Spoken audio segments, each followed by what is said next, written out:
As empresas familiares nascem do trabalho e ousadia de empreendedores que sonham e enfrentam desafios, geram empregos, acumulam e distribuem riqueza.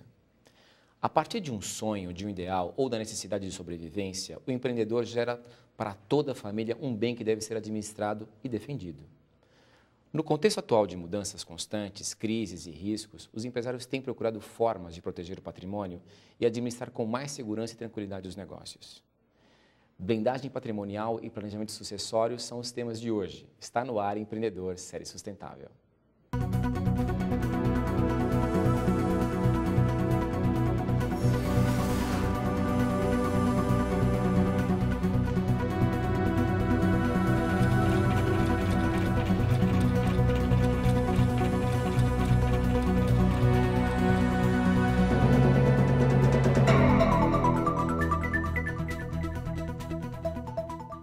Para falar sobre blindagem patrimonial e planejamento sucessório, eu recebo Luciane Franzin, advogada e sócia da Franzin Consultoria Estratégica.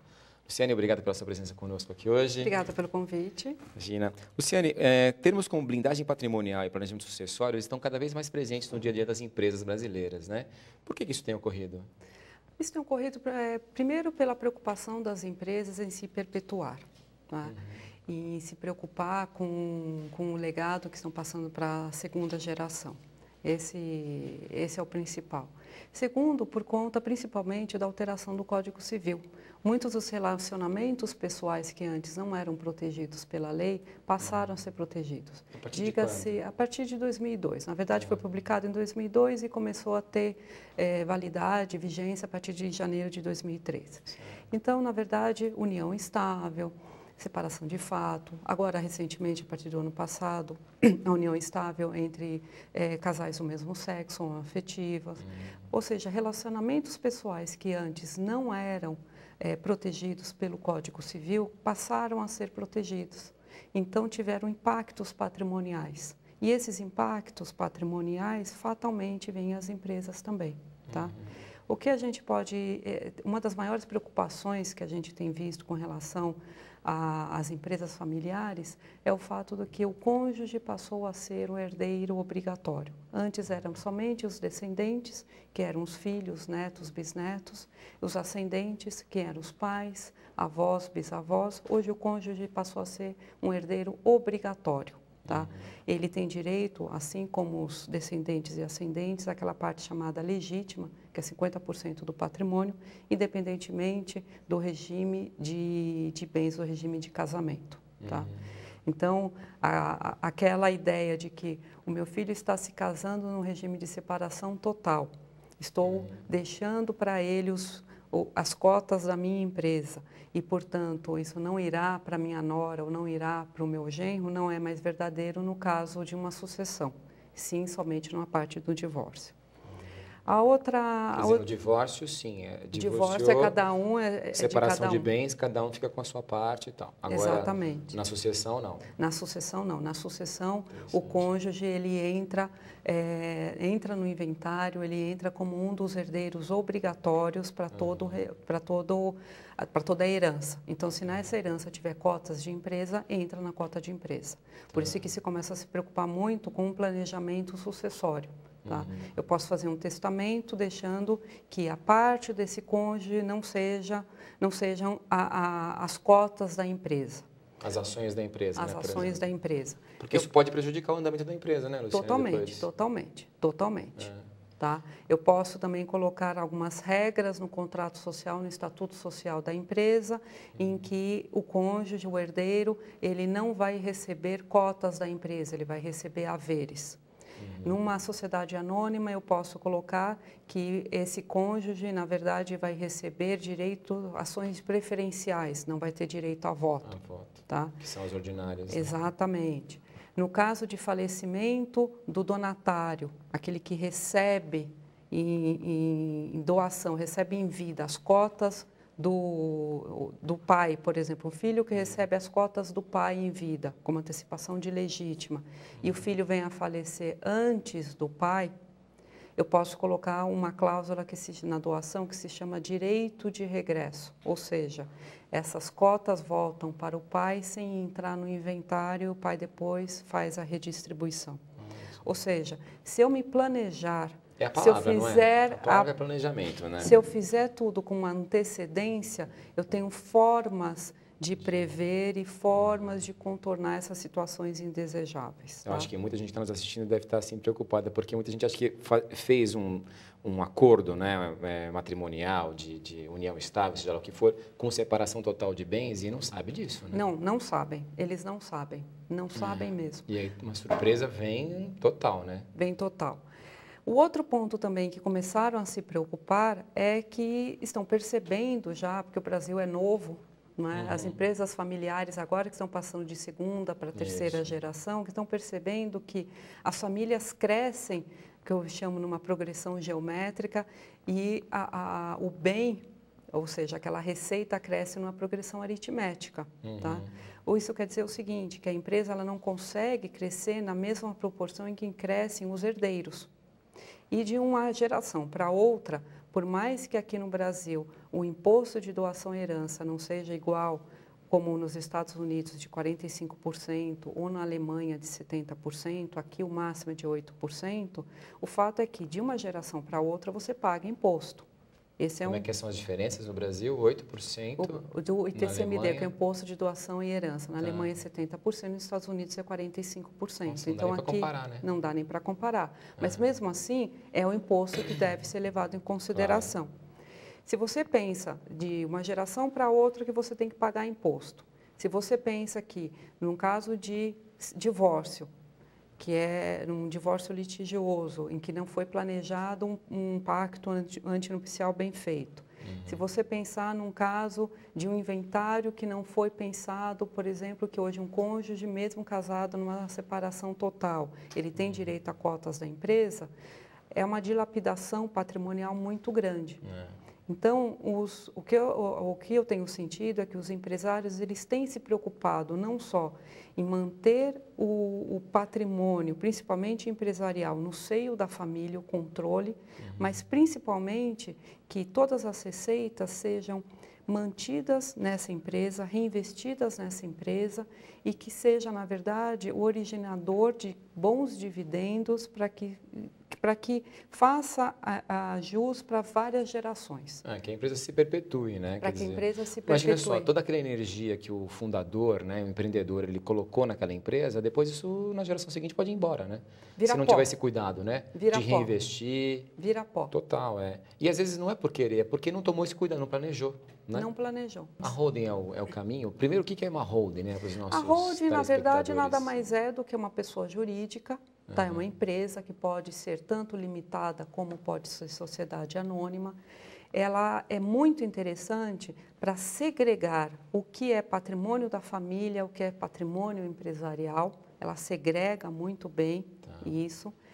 Conforme as empresas, as famílias vão se ramificando, é interessante que cada família vá tendo o seu próprio núcleo familiar, mais uma holding. Tá? Isso faz com que a gente consiga, através da holding, consolidar o poder de controle. Porque, na verdade, se eu tenho um irmão, um núcleo familiar que tenha 5 filhos e corresponda a 25% da participação societária, enquanto o outro irmão tem um filho só que corresponda a 25%, aquele 25% do primeiro, ele vai ter, já na terceira geração, correspondendo cada filho com 4%. O do segundo, ele vai continuar com 25%. Se tiver alguma briga de divórcio e o agregado levar alguma participação, vai-se, na verdade, pulverizando esse poder de controle. Quando eu consigo fechar numa holding, ou seja, aquela holding pode ter uma pessoa, um sócio, podem ter 100 sócios, sempre vai representar 25%. Entendi.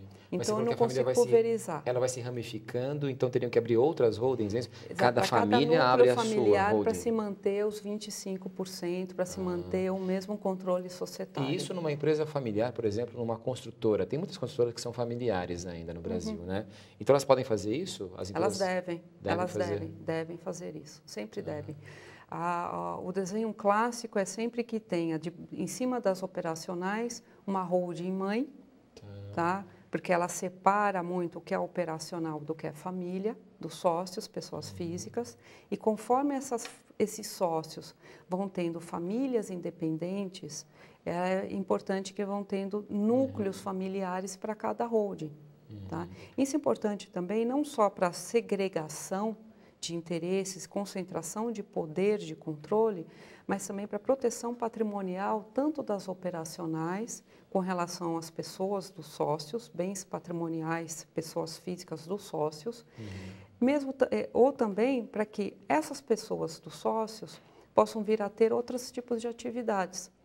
Posso ter que esse sócio tem uma rede de cabeleireiros que nada tem a ver com a construtora. O que eu faço?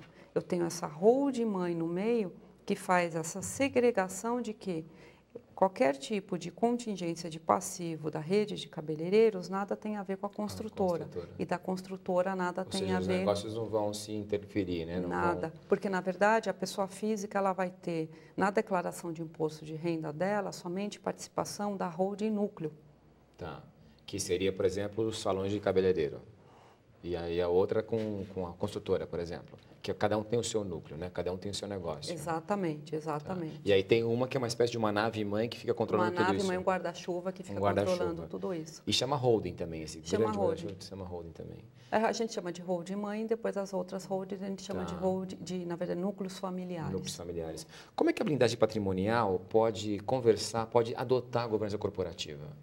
São coisas excludentes, elas podem caminhar juntas? São, na verdade, muito complementares. A governança corporativa, ela traz regras para as empresas operacionais que fazem com que os sócios se disciplinem muito bem, porque as holdings, na verdade, são estruturas jurídicas que segregam qual é o papel do sócio, qual é o papel do herdeiro, que é um espectador de direito, ele ainda não é sócio, ele está na expectativa de direito de um dia ser. Certo.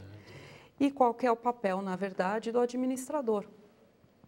O administrador pode ser um sócio, como pode ser um não sócio. Pode ser um profissional, né? Pode ser um profissional independente também. E mais indicado que seja um profissional independente, não? Depende muito do perfil de como é a empresa.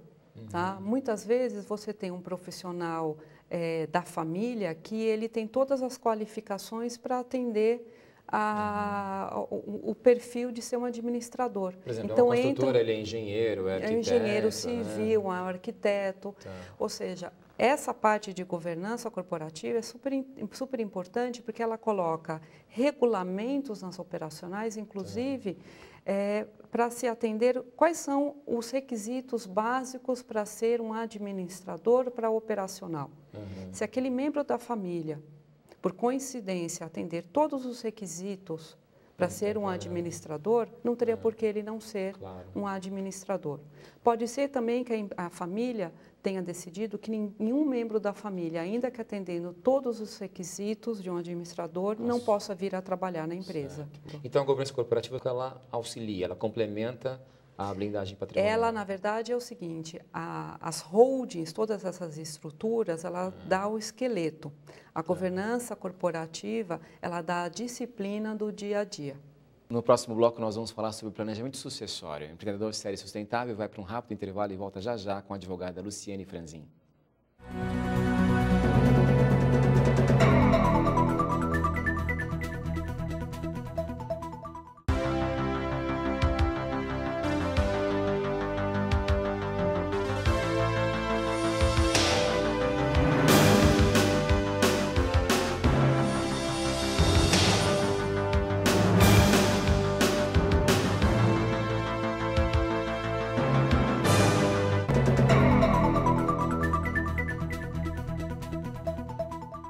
Este é o programa Empreendedor e a convidada de hoje é Luciane Franzin, advogada e sócia da Franzin Consultoria Estratégica.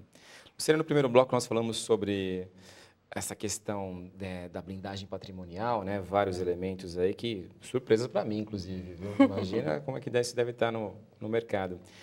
Falando sobre o planejamento sucessório, a gente tem percebido que isso está mais comum nas empresas brasileiras, né? Elas estão preocupadas com o planejamento sucessório. A que você atribui isso, essa preocupação em se planejar, em pensar nas próximas gerações? Você comentou um pouco que as empresas brasileiras são muito novas ainda, né? Tem a ver com isso, com o tempo de formação delas? Tem uma questão de que, na verdade, as empresas são novas se comparado com a Europa e com os Estados Unidos. Então, você tem grande parte das empresas familiares no Brasil, elas estão hoje indo para a segunda, terceira geração e elas então, até pelo efeito da globalização, elas estão se comparando mais o que tem sido feito nos Estados Unidos e na Europa, então estão se preocupando. Tem muito a ver com a globalização. Essa exposição, né? Tem muito a ver com essa exposição. Tem a ver também com o que aconteceu com o meu vizinho. O que aconteceu com o seu vizinho? O que aconteceu com o meu vizinho? Vide, por exemplo, eu posso falar aqui em público, chocolates Garoto. O que aconteceu com a Garoto? Nossa Senhora, isso é fantástico. Na verdade, Garoto e Nestlé. Garoto e Nestlé. Ou seja, foi uma briga familiar em que, numa disputa familiar, que uma falta de planejamento sucessório, uma falta de governança familiar, uma falta de governança corporativa fez com que uma empresa sadia fosse vendida por uma Nestlé, uma referência de mercado. Ou seja, várias empresas familiares que estavam sadias, que tinham tudo para hoje estarem no mercado e, na verdade, por conta de brigas familiares é que foram vendidas. Então, hoje os empresários estão muito mais preocupados não só em se manterem, mas no sentido também de aquilo que aconteceu com meu vizinho, não quero que aconteça comigo. Tá?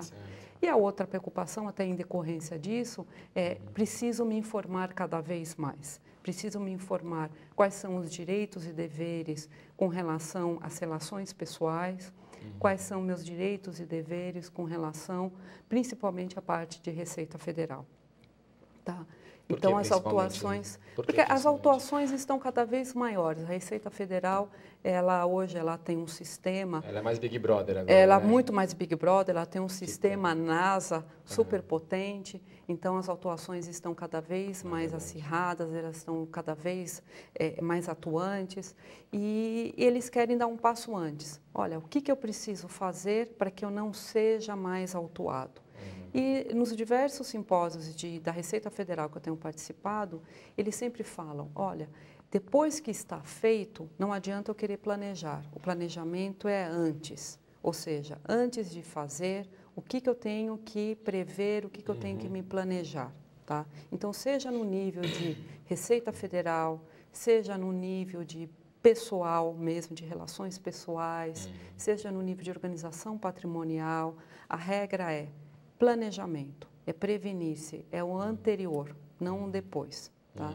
Então, esse sentimento todo de se organizar está muito mais enraizado agora nessas empresas familiares que querem na verdade... Essa geração agora, você acha? Essa que está pegando o poder agora, está mais preocupada com isso, com o planejamento? Muito mais. Será porque também estudou mais, assim, viajou mais? Acho que a competição está muito mais acirrada, vide a China. Tá? Você tem a questão da China aí batendo na porta. É uma geração que fica entre 40 a 60 anos de idade, de 65 a 70, ela já é uma geração mais complicada. Tá? É uma geração, às vezes, que nem sabe mexer no computador, nem tem e-mail. Então, a internet dá uma velocidade muito grande para que você, olha, ou eu me arrumo, ou eu me ajeito para continuar no mercado competindo, tá? Ou senão eu vou ser engolido.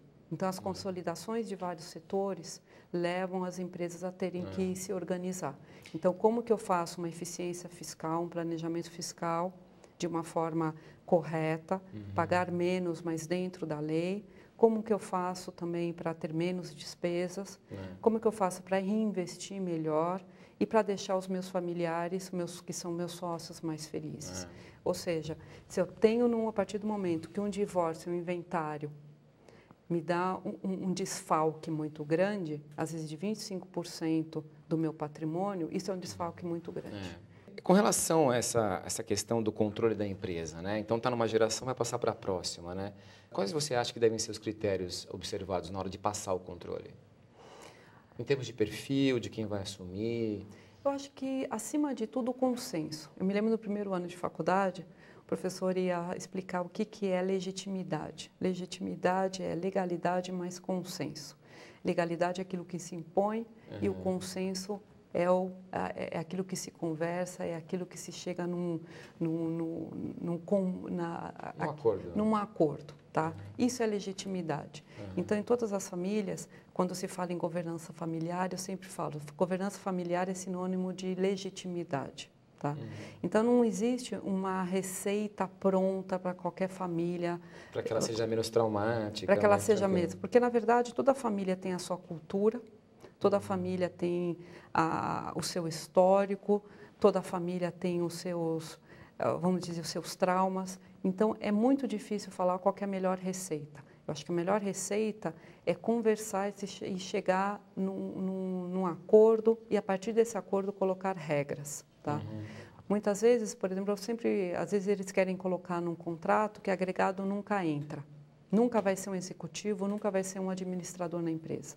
E eu digo, olha, pode ser que nessa geração um agregado não possa entrar. Exatamente. Mas pode ser que na próxima geração, esse agregado seja um administrador supimpa, seja um administrador de ponta. E por conta de uma regra no contrato social, ele seja privado de alavancar a empresa. Você não vê muito desse problema de pegar a figura da pessoa e falar assim, olha, parente não pode, o primo não pode, mas é aquela pessoa, né? Não quer dizer que um outro não possa brilhar em qualquer empresa. Por que não brilhar no próprio negócio da família? Exatamente. Né? E quando a gente fala agregado, não é? Eles esquecem que agregado quer dizer agregar, quer dizer somar. Somar, é. Então, esse estereótipo de que agregado é algo do mal, não, por isso que eu falo, tem alguns preconceitos que nessas conversas, daí que entra a parte de governança familiar, que é diferente de governança corporativa, é que tem que ser muito bem trabalhado. Por isso que eu digo, não existe uma fórmula pronta. É sempre muita conversa. A única sugestão que eu dou com base na minha experiência é que tente ser o mais flexível possível, porque a gente pode ter muitas boas surpresas. Tá. Seria bom chamar para essa conversa profissionais da área, pessoal com certeza. De direito, sei lá, de psicologia. É bom chamar gente para apoiar nessas horas? Você tem muitas empresas que são especialistas em governança familiar, que na verdade eles vão dar o caminho para que a família chegue à melhor conclusão para aquela família. Tá? Eu acho que o mínimo de regras para que o que a família espera de um bom executivo, sim. Hoje em dia, independentemente de como o seu executivo A, B ou C, todo mundo está interessado, na verdade, em resultado. Então, se é da família ou não é da família, no final do ano, o bottom line é qual foi o resultado, se a empresa está dando lucro ou não está dando lucro, e a forma de como esse executivo vai entregar, e se não entregar, como que ele vai sair. Então, é simples assim, tá? E a forma como a família vai cobrar esses resultados e deixar sempre na mão da família qual que vai ser o rumo de estratégia da empresa. Tá? Essas seriam as dicas que eu daria. Legal. E pensando em passar em legar imóveis, né, investimentos e tal, que tipo de critérios podem ser usados por uma empresa? Quando a gente fala em planejamento patrimonial, planejamento sucessório, eu sempre parto de algumas premissas. Primeiro, qual que é o objetivo da família? Tá? O que a família quer? Primeiro. Segundo, quais são os ativos que a família tem? São imóveis, são investimentos, são participações societárias? Porque para cada tipo de ativo, eu tenho um impacto tributário diferente, eu tenho uma legislação tributária diferente. Então, por exemplo, para investimento. Investimento é melhor na pessoa física do que na pessoa jurídica.